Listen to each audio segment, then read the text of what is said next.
Aba, mukhang effective yung toner na gamit ko. Konti blemishes ko ngayon na. Without walang edit.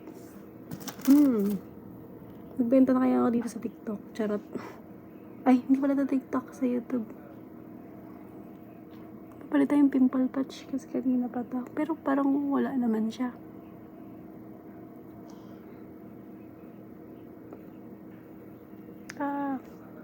Ay wala, natuyo na ata. Hindi na ako magpapalit pala, tuyo na. Tea tree oil. Secret of everyone. Ba't ang kinis ko? Pero pag sa bahay, parang hindi.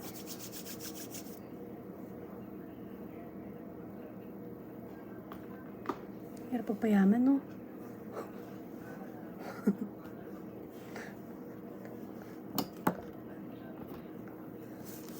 Yung wala phantom.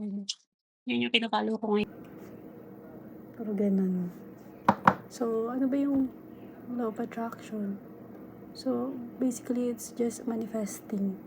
So, you should always, tingnan mo, 11:11 yun nasa relo ngayon. Nasa clock. Sakto tapos yung topic ko, manifestation. At saka law of attraction. So, ano ba yung i-attract natin? What is law of attraction? Kasi konti lang nagtatakal nito sa mga Filipino actually. Konti yung creator about law of attraction. So basically, it's manifesting things, positive things that you want to happen to your life. It's just like the I am moment, yung kung saan if you feel mo yung energy, kunyari I need 1,000 pesos ngayon, kunyari lang kasi basic, start tayo sa maliit. So you should expect the feeling or you should feel the feeling na meron ka ng 1,000 pesos.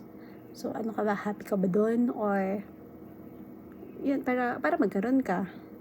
So without doing anything, parang it's just something without doing anything, but you'll get it on time. Marami, actually binabasa ko yung The Secrets. Mas maganda yun. Doon ko siya natutunan, and I don't know if it's really working, but I do believe in it. So kahit naman sa diba, it's always say that you ask and you shall receive. So ganun din siya. Pero kinis ko talaga.